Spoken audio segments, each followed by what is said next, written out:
বিদ্যুৎ ব্যবহারে সাশ্রয়ী হতে ভিন্ন উদ্যোগ। নিজ দপ্তরের লাইট ও এসির মাত্রা কমালেন প্রধানমন্ত্রী।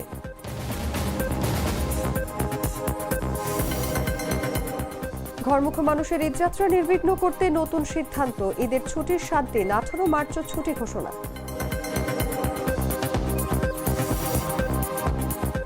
বহুমুখী সংকটে উপসাগরীয় দেশগুলোর প্রবাসী বাংলাদেশিরা শাহজালাল থেকে মধ্যপ্রাচ্যের 210 ফ্লাইট বাতিল। তুরস্কে হামলা চেষ্টার অভিযোগ অস্বীকার ইরানের। ইসরায়েলে কয়েক দফা ক্ষেপণাস্ত্র হামলা। যুক্তরাষ্ট্র ইসরায়েলকে বোকা বানাতে ভুয়া লক্ষ্যবস্তু ব্যবহার তেহরানের।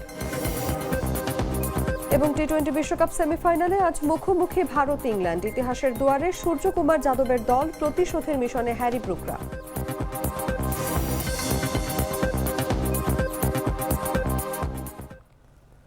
এতক্ষণ শুনছিলেন সংবাদ শিরোনাম। দর্শক, আমন্ত্রণ দুপুর 3টার সংবাদে। সঙ্গে আছে আমি অনুভা বিশ্বাস। রোজকার সাধারণ খাবার এখন হবে অসাধারণ। প্রাণ স্বাদের মশলা, স্বাদ বাড়ায়, ঘ্রাণ ছড়ায়। চলে যাচ্ছি পুরো খবরে। বিদ্যুৎ ব্যবহারে সাশ্রয়ী হতে সচিবালয়ে নিজের কক্ষের অর্ধেক লাইট ও শীতাতপ নিয়ন্ত্রণ যন্ত্রের মাত্রা কমিয়ে দিয়েছেন প্রধানমন্ত্রী তারেক রহমান। একই সঙ্গে তিনি সব মন্ত্রণালয় ও প্রতিষ্ঠানকে বিদ্যুৎ ব্যবহারে সাশ্রয়ী হওয়ার পরামর্শ দিয়েছেন। বৃহস্পতিবার সকালে প্রধানমন্ত্রীর অতিরিক্ত প্রেস সচিব আতিকুর রহমান রুমন এই তথ্য জানান।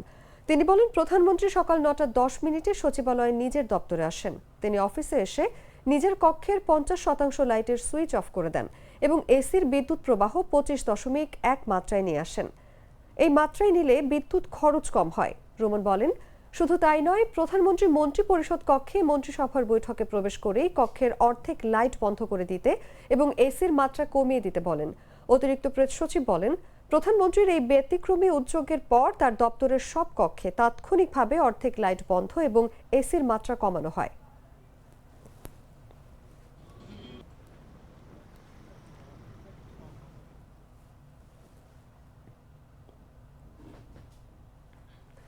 ঈদের সময় ঘরমুখী মানুষের যাত্রা নির্বিঘ্ন করতে আগামী 18 মার্চও ছুটি ঘোষণা করেছে সরকার। এতে এবার ঈদ উল ফিতরের 17 থেকে 23 মার্চ পর্যন্ত টানা 7 দিন ছুটি পাবেন সরকারি চাকরিজীবীরা। বৃহস্পতিবার প্রধানমন্ত্রী তারেক রহমানের সভাপতিত্বে সচিবালয়ে অনুষ্ঠিত মন্ত্রিসভার বৈঠকে এই সিদ্ধান্ত হয়। বৈঠক শেষে প্রাথমিক ও গণশিক্ষা প্রতিমন্ত্রী ববি হাজ্জাজ সাংবাদিকদের এই বিষয়টি নিশ্চিত করেন। ছুটি এটার সিদ্ধান্ত হয়েছে এবং এটা ফাইনাল চলে আসবে আপনাদের সামনে অতি শীঘ্রই। আর আমাদের প্রথম পার্লামেন্টারি অধিবেশন নিয়ে আলোচনা হয়েছে, আর কিছু আলোচনা হয়েছে পার্লামেন্টারি অধিবেশনের ডিটেলস, সেগুলো দায়িত্বপ্রাপ্ত মন্ত্রণালয় থেকে এবং ক্যাবিনেট সেক্রেটারি থেকে আপনাদেরকে জানানো হবে। 18 মার্চ থেকে এগেন অফিসিয়ালি ওখান থেকেই জানেন, বাট ছুটির ডিসিশনটা হয়ে গেছে, এটা আমি বলে যাচ্ছি। এক্স্যাক্ট কি ছুটিটা হবে সেটা যেহেতু এগেন ক্যাবিনেট সেক্রেটারির দায়িত্ব আপনাদেরকে জানানো, তাহলে আমি বলে দিলে তার দায়িত্ব সে কিভাবে পালন করবে? না এগেন মানে ক্যাবিনেট সেক্রেটারির দায়িত্ব আপনাদেরকে অফিসিয়াল জানানো। এটা ডিসিশনটা হয়ে গেছে, আমরা সবাই মিলে করেছি, সেটা আপনাদেরকে জানাই। আরেকটা বিষয়, এই যে মধ্যপ্রাচ্যের যুদ্ধ চলছে, এইসব বিষয় নিয়ে কোনো আলোচনা হয়েছে কিনা, দেশে কি ধরনের প্রভাব পড়বে, এগুলা কমার্শিয়াল আমাদের কি প্রভাব পড়তে পারে সেটা প্রিপারেশন আমরা কি নিচ্ছি, এগুলোর ইনস্ট্রাকশন মাননীয় প্রধানমন্ত্রী দিয়েছেন। অর্থ মন্ত্রণালয়গুলো খুব শীঘ্রই এগুলো ইনস্ট্রাকশনের প্রেক্ষিতে তাদের ডিটেইলড অ্যানালিসিস এবং ডিটেইলড আপনার কি বলো না অ্যাডভাইস মাননীয় প্রধানমন্ত্রীকে প্রদান করবেন। তারপর আমরা ত্রয়োদশ জাতীয় সংসদ নির্বাচনে বাগেরহাট 1 সংসদীয় আসনের প্রাপ্ত ভোট পুনর্গণনার নির্দেশ দিয়েছেন হাইকোর্ট। এই সংক্রান্ত বিষয়ে ওই আসনের বিএনপি মনোনীত প্রার্থী কপিল কৃষ্ণের করা আবেদনের শুনানি নিয়ে বৃহস্পতিবার বিচারপতি জাকির হোসেনের একক নির্বাচনী ট্রাইব্যুনাল বেঞ্চ এই নির্দেশ দেন। আদেশের বিষয়টি নিশ্চিত করেন অ্যাডভোকেট হাসানুল আলম। গেল 12 ফেব্রুয়ারি অনুষ্ঠিত জাতীয় সংসদ নির্বাচনে বাগেরহাট 1 আসনে জামায়াত ইসলামের প্রার্থী মাওলানা মশিউর রহমান দাঁড়িপাল্লা প্রতীকে 1,17,966 ভোট পেয়ে বিজয়ী হন। তার নিকটতম প্রতিদ্বন্দ্বী বিএনপি মনোনীত ধানের শীর্ষের প্রার্থী কপিল কৃষ্ণ পান 1,14,590 ভোট। ভোটের ফল প্রকাশের পর ওই আসনের কয়েকটি কেন্দ্রের ঘোষিত ফলাফল নিয়ে আপত্তি তোলে নির্বাচন কমিশন সংক্রান্ত বিভিন্ন দপ্তরে যান বিএনপির প্রার্থী। প্রতিকার না পেয়ে তিনি হাইকোর্টের নির্বাচনী ট্রাইব্যুনালে ভোটের ফল চ্যালেঞ্জ করে আবেদন করেন। ওই আবেদনের শুনানি নিয়ে আদালত আজ ভোট পুনর্গণনার আদেশ দেন।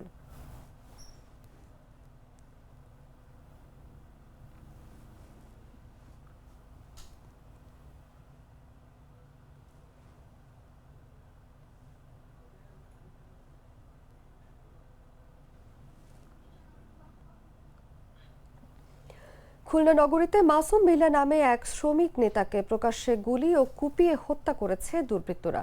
ঘটনাস্থল থেকে স্থানীয় জনতার সহায়তায় পুলিশ অশোক ঘোষ নামে এক হত্যাকারীকে অস্ত্রসহ আটক করে। বুধবার রাত আনুমানিক 9:15টার দিকে খুলনা নগরীর ডাক বাংলো মোড়ের জুতার শোরুম বাটার দোকানে এই ঘটনা ঘটে। পুলিশ সূত্রে জানা যায়, নিহত মাসুম বিল্লা রূপসা বাগেরহাট আন্তঃজেলা সড়ক পরিবহন শ্রমিক ইউনিয়নের সাবেক সভাপতি। তার বিরুদ্ধে হত্যা ও অস্ত্রসহ একাধিক মামলা রয়েছে। ঘটনার সময় মাসুম বিল্লা তার মেয়েকে নিয়ে ডাকবাংলো মোড়ের বাটার শোরুমে আসেন। সেখানে পৌঁছানোর সঙ্গে সঙ্গে পূর্ব থেকে ওত পেতে থাকা সন্ত্রাসীরা তার উপর গুলি চালায়। 3টি গুলি বিদ্ধ হয়ে মাসুম বিল্লা লুটিয়ে পড়েন। স্থানীয়রা উদ্ধার করে খুলনা মেডিকেল কলেজ হাসপাতালে নিয়ে গেলে কর্তব্যরত চিকিৎসকরা তাকে মৃত ঘোষণা করেন। অপরদিকে গুলি করে পালানোর সময় অশোক ঘোষ নামে একজনকে আটক করে পুলিশ। তার কাছ থেকে একটি বিদেশি পিস্তল ও গুলি উদ্ধার করা হয়েছে।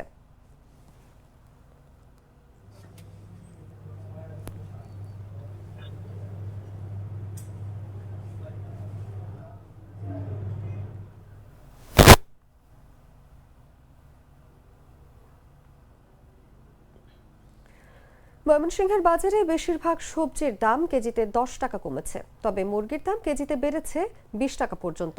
ক্রেতাদের অভিযোগ, বিক্রেতারা সিন্ডিকেট করে মুরগির দাম বাড়িয়েছেন। বৃহস্পতিবার বাজার ঘুরে দেখা যায় বেশিরভাগ সবজির দাম কেজিতে 10 টাকা কমেছে। একই বাজারে মুরগির দাম কেজিতে 20 টাকা পর্যন্ত বেড়েছে। ক্রেতারা বলছেন সবজিতে ভরপুর বাজার, এতে দামও কমেছে। তবে অনেকের দাবি সিন্ডিকেট করে মুরগির দাম বাড়ানো হয়েছে। সংশ্লিষ্ট কর্মকর্তারা কঠোরভাবে বাজার মনিটরিং করলে দাম কমবে বলে প্রত্যাশা তাদের। যদিও বিক্রেতারা বলছেন যত সামান্য লাভই মুরগি বিক্রি করছেন তারা। জাতীয় ভোক্তা অধিকার সংরক্ষণ অধিদপ্তর ময়মনসিংহের সহকারী পরিচালক মোহাম্মদ আব্দুল সালাম বলেন, বাজারে তাদের নজরদারি রয়েছে। প্রয়োজনে বাজারে অভিযান চালানো হবে বলেও জানান তিনি।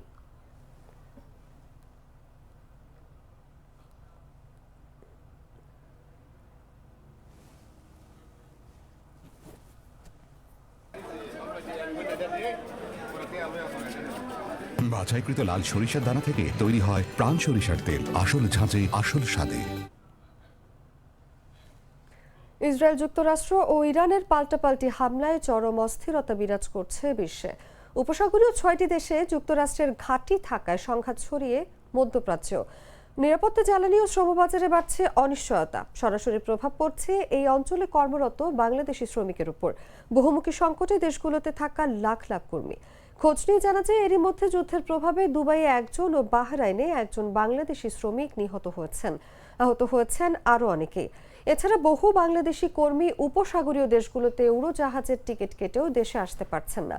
আবার বাংলাদেশে ছুটিতে এসে বিপাকে পড়েছেন বহু কর্মী। বাংলাদেশের প্রবাসী শ্রমিকদের বড় অংশ কাজ করে সৌদি আরব, সংযুক্ত আরব আমিরাত, কাতার, কুয়েত, ওমান ও বাহরাইনে। এই 6টি দেশেই যুক্তরাষ্ট্রের ঘাঁটি রয়েছে।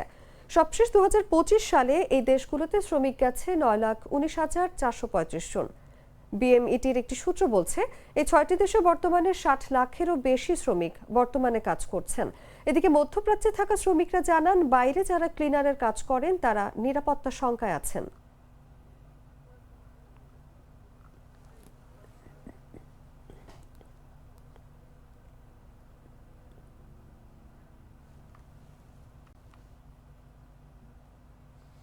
ইরানে মার্কিন যুক্তরাষ্ট্র ও ইসরায়েলে হামলা শুরুর পর থেকে ইরান, ইরাক, কুয়েত, সংযুক্ত আরব আমিরাত, বাহরাইন, কাতার ও জর্ডানের আকাশসীমা বন্ধ রয়েছে। এই পরিস্থিতিতে ঢাকার হযরত শাহজালাল আন্তর্জাতিক বিমানবন্দর থেকে এখন পর্যন্ত মধ্যপ্রাচ্যগামী 210টি ফ্লাইট বাতিল হয়েছে। গেল 28 ফেব্রুয়ারি থেকে বৃহস্পতিবার পর্যন্ত এসব ফ্লাইট বাতিল করা হয়। শাহজালাল বিমানবন্দর সূত্র জানায়, বিমানবন্দর থেকে গত 28 ফেব্রুয়ারি 23টি, 1 মার্চ 40টি, 2 মার্চ 46টি, 3 মার্চ 39টি, 4 মার্চ 28টি ও 5 মার্চ 34টি ফ্লাইট বাতিল হয়েছে। এর মধ্যে আজ কাতার এয়ারওয়েজের 4টি, কুয়েত এয়ারলাইন্সের 4টি, জাজিরার 4টি, এয়ার আরাবিয়ার 10টি, এমিরেটসের 4টি, ইউএস বাংলার 2টি, গালফ এয়ারের 2টি, ফ্লাই দুবাইয়ের 4টি ফ্লাইট বাতিল করা হয়।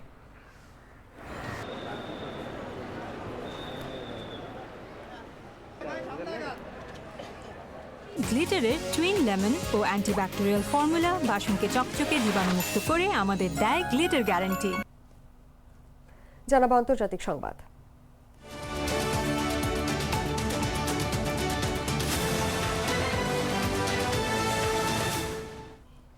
ইরান তুরস্কের দিকে কোনো ক্ষেপণাস্ত্র নিক্ষেপ করেনি বলে দাবি করেছে দেশটির সশস্ত্র বাহিনী। বৃহস্পতিবার রাষ্ট্রীয় গণমাধ্যমে প্রকাশিত এক বিবৃতিতে তেহরান জানিয়েছে, তুরস্কের সার্বভৌমত্বকে ইরান সম্মান করে। এর আগে গেল বুধবার তুরস্কের প্রতিরক্ষা মন্ত্রণালয় জানিয়েছিল, ইরান থেকে নিক্ষিপ্ত একটি ব্যালিস্টিক ক্ষেপণাস্ত্র ইরাক ও সিরিয়ার আকাশপথ অতিক্রম করে তুরস্কের আকাশ সীমার দিকে এগোচ্ছিল। পরে পূর্ব ভূমধ্যসাগরে অবস্থানরত ন্যাটোর আকাশ ও ক্ষেপণাস্ত্র প্রতিরক্ষা ব্যবস্থা সেটিকে ধ্বংস করে। তুরস্কের প্রতিরক্ষা মন্ত্রণালয় এক বিবৃতিতে জানায়, ইরান থেকে নিক্ষিপ্ত একটি ব্যালিস্টিক অস্ত্র যা ইরাক ও সিরিয়ার আকাশ সীমা অতিক্রম করে তুরস্কের আকাশ সীমার দিকে যাচ্ছিল, সেটি পূর্ব ভূমধ্যসাগরে মোতায়েন ন্যাটোর আকাশ ও ক্ষেপণাস্ত্র প্রতিরক্ষা ব্যবস্থার মাধ্যমে দ্রুত প্রতিহত করে নিষ্ক্রিয় করা হয়েছে। তবে ক্ষেপণাস্ত্রটি ঠিক কোন জায়গায় লক্ষ্য করে নিক্ষেপ করা হয়েছিল তা স্পষ্ট নয়। তুরস্ক জানিয়েছে, এই ঘটনায় কেউ হতাহত হয়নি।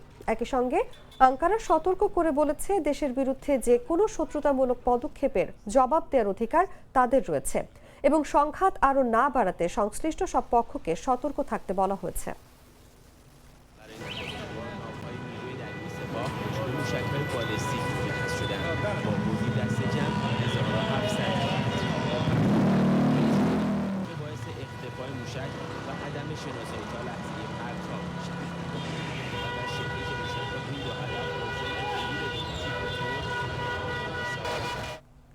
ইসরায়েলে কয়েক দফা ক্ষেপণাস্ত্র ছুড়েছে ইরান। বৃহস্পতিবার সকালে ইসরায়েলকে লক্ষ্য করে ইরান বেশ কয়েকটি ক্ষেপণাস্ত্র নিক্ষেপ করেছে বলে জানিয়েছে দেশটির সেনাবাহিনী। এক প্রতিবেদনের তথ্য অনুযায়ী গত 2 ঘন্টায় ইসরায়েলে 3টি সতর্ক সংকেত দেওয়া হয়েছে। বার্তা সংস্থা এএফপির এক প্রতিবেদক জেরুজালেমে বিস্ফোরণের শব্দ শুনতে পেয়েছেন। ইসরায়েলি ইমার্জেন্সি সার্ভিসেস এজেন্সির বরাত দিয়ে এই সংবাদ সংস্থা জানিয়েছে, ক্ষয়ক্ষতির কোনো খবর পাওয়া যায়নি। সাধারণ মানুষকে এখন আশ্রয় কেন্দ্র ছেড়ে যাওয়ার অনুমতি দিয়েছে ইসরায়েলি সেনাবাহিনী।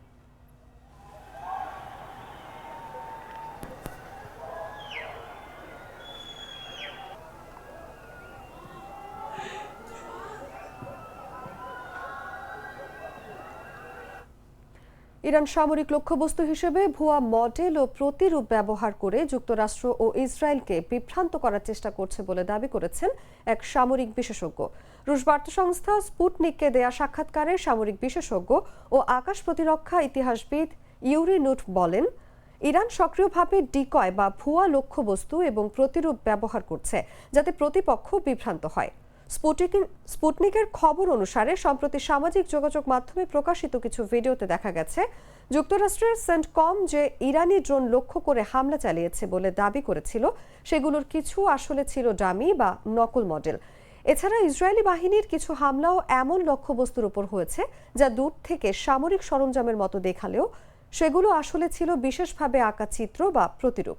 এসব চিত্র হেলিকপ্টার সহ বিভিন্ন সামরিক সরঞ্জামের অবয়ব তৈরি করা হয়েছিল। বিশেষজ্ঞদের মতে, যুদ্ধের সময় প্রতিপক্ষকে বিভ্রান্ত করতে ডিকয় বা ভুয়া লক্ষ্যবস্তু ব্যবহার করা নতুন কোনো কৌশল নয়। অনেক দেশই গুরুত্বপূর্ণ সামরিক স্থাপনা বা অস্ত্র ব্যবস্থা রক্ষায় এমন পদ্ধতি ব্যবহার করে থাকে। তাদের মতে, এই ধরনের কৌশলের মাধ্যমে শত্রুপক্ষের নজর অন্যদিকে ঘুরিয়ে দেয়া এবং প্রকৃত সামরিক সক্ষমতা গোপন রাখা সম্ভব হয়।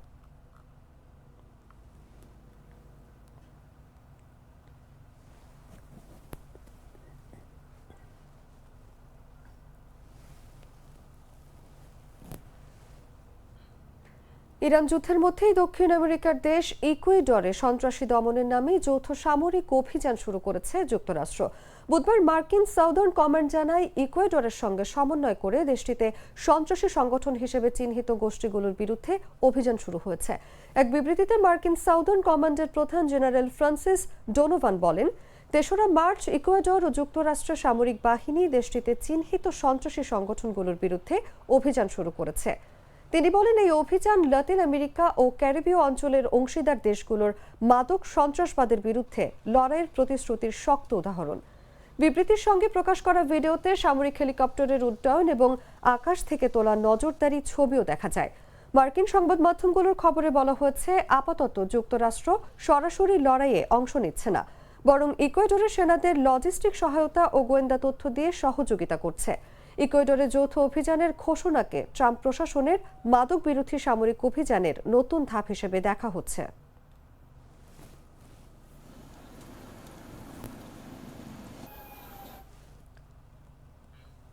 সংবাদ শেষ করব খেলার খবর জানিয়ে।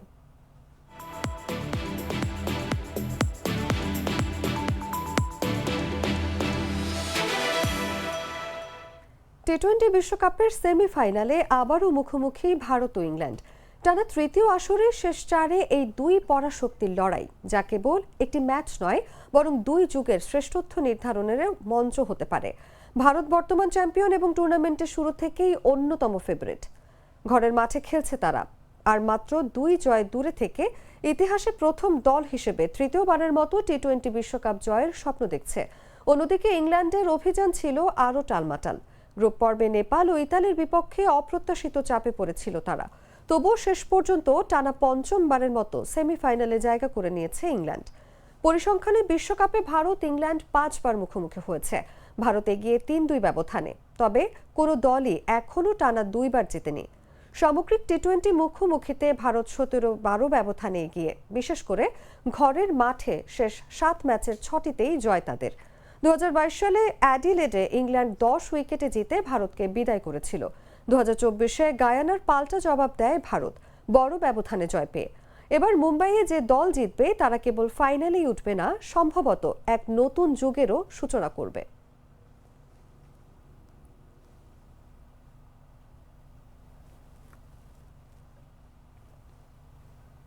সংবাদ শেষ করার আগে শিরোনামগুলো জানিয়ে দিচ্ছি আরও একবার।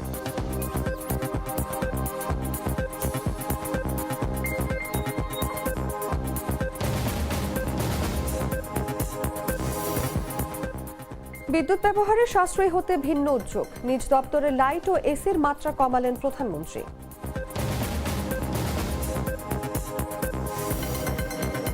ঘরমুখো মানুষের ঈদযাত্রা নির্বিঘ্ন করতে নতুন সিদ্ধান্ত, ঈদের ছুটির 7 দিন 18 মার্চও ছুটি ঘোষণা।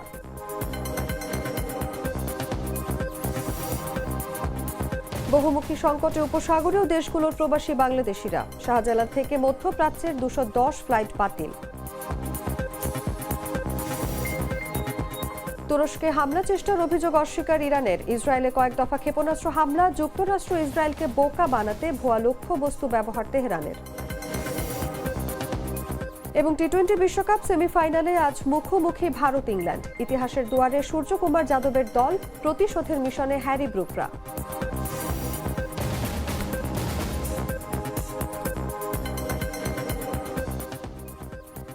দর্শক, এই ছিল এখনকার মতো। এরপর বিকেল 5টায় দেখবেন দেশজুড়ে সংবাদ। প্রতি মুহূর্তে সর্বশেষ খবর জানতে ভিজিট করুন jagonews24.com। ফলো করুন আমাদের ভেরিফাইড ফেসবুক পেজ এবং সাবস্ক্রাইব করুন জাগো নিউজের ইউটিউব চ্যানেল। ধন্যবাদ সবাইকে।